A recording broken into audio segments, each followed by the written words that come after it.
Assalamualaikum warahmatullahi wabarakatuh. Shalom, Om Swastiastu, Namo Buddhaya, Salam Kebajikan.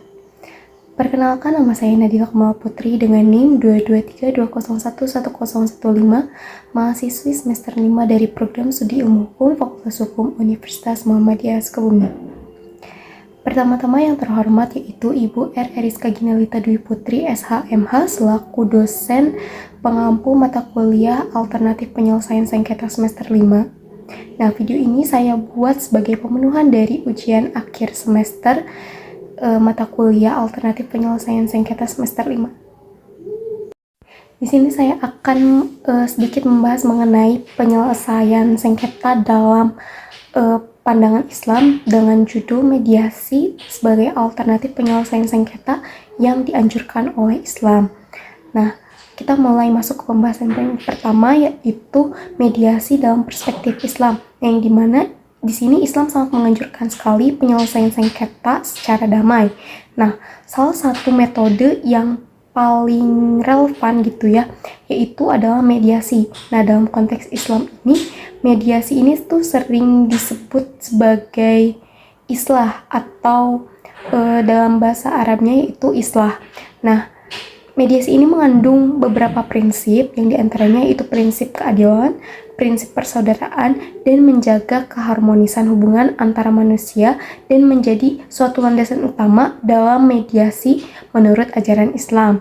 Nah, terdapat pula dalil-dalil yang mendukung mediasi ini sebagai media alternatif penyelesaian sengketa yang sangat dianjurkan oleh Islam.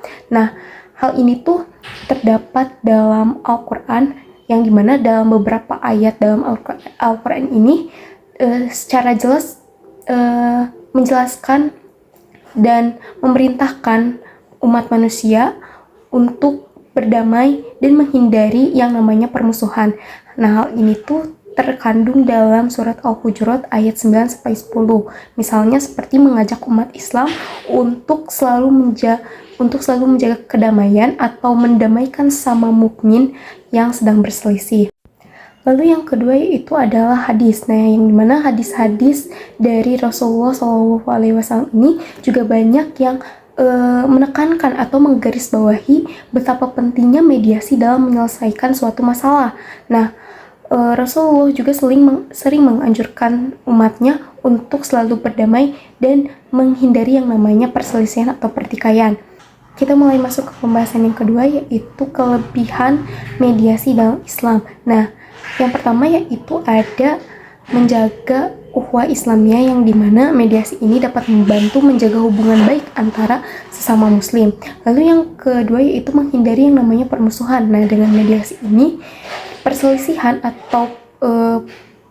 atau pertengkaran itu dapat diselesaikan tanpa menimbulkan permusuhan yang berkepanjangan.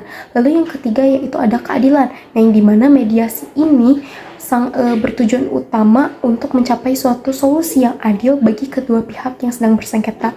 Lalu yang keempat yaitu ada efisien. Nah, mediasi ini secara umumnya lebih cepat dan efisien dibandingkan dengan proses peradilan yang dimana memakan banyak sekali waktu dan juga banyak sekali mengeluarkan biaya. Lalu kita masuk ke pembahasan yang ketiga, yaitu mediasi dalam pandangan ahli Islam. Nah, para ahli hukum Islam dan para ahli mediasi sepakat bahwa mediasi ini merupakan metode penyelesaian sengketa yang sangat relevan dengan nilai-nilai Islam, yang dimana mereka ini sudah melihat mediasi ini sebagai upaya untuk mewujudkan suatu keadilan dan kemaslahatan bagi semua pihak yang terlibat dalam suatu pertikaian atau persengketaan. Kita mulai memasuki pembahasan yang keempat, yaitu mediasi dalam konteks hukum positif. Nah, yang dimana di banyak negara-negara termasuk Indonesia, mediasi ini telah diakui sebagai salah satu alternatif penyelesaian sengketa yang secara sah, secara hukum gitu. Nah, terdapat undang-undang yang mengatur mengenai mediasi ini, seperti undang-undang tentang arbitrase dan mediasi, yang dimana telah mengatur secara rinci mengenai prosedur dan juga mekanisme bermediasi. Lalu pembahasan yang kelima yaitu penerapan mediasi dalam masyarakat.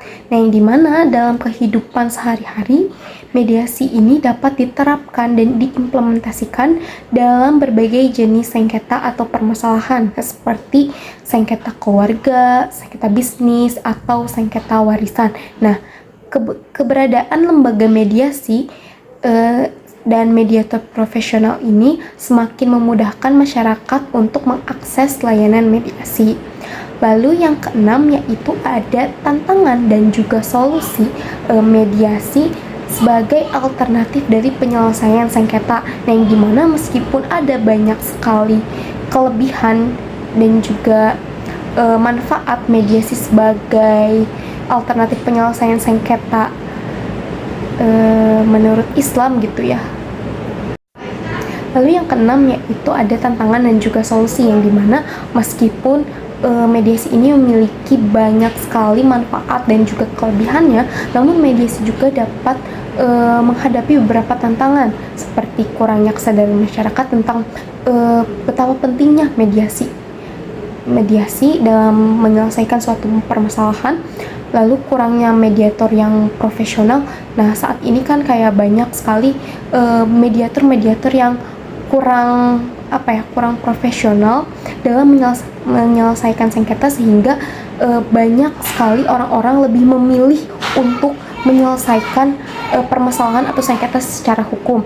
Nah, dan yang ketiga yaitu kurangnya dukungan dari lembaga peradilan. Nah, yang dimana untuk mengatasi tantangan tersebut perlu dilakukannya sosialisasi yang lebih intensif mengenai mediasi, peningkatan kualitas sumber daya manusia di bidang mediasi, serta perbaikan regulasi yang mendukung adanya mediasi. Dari pembahasan yang telah saya sampaikan, dapat ditarik kesimpulan bahwa mediasi sebagai alternatif penyelesaian sengketa yang dianjurkan oleh Islam memiliki peran yang sangat penting dalam membangun masyarakat yang damai dan juga harmonis. Nah, dengan memahami nilai-nilai yang terkandung dalam mediasi dan didukung oleh regulasi yang memadai dan juga jelas, mediasi dapat menjadi suatu solusi yang efektif untuk menyelesaikan berbagai jenis sengketa atau permasalahan yang terjadi di masyarakat. Mungkin hanya itu saja yang dapat saya sampaikan mengenai mediasi sebagai alternatif penyelesaian sengketa yang dianjurkan oleh Islam. Semoga video ini bermanfaat dan untuk waktunya terima kasih.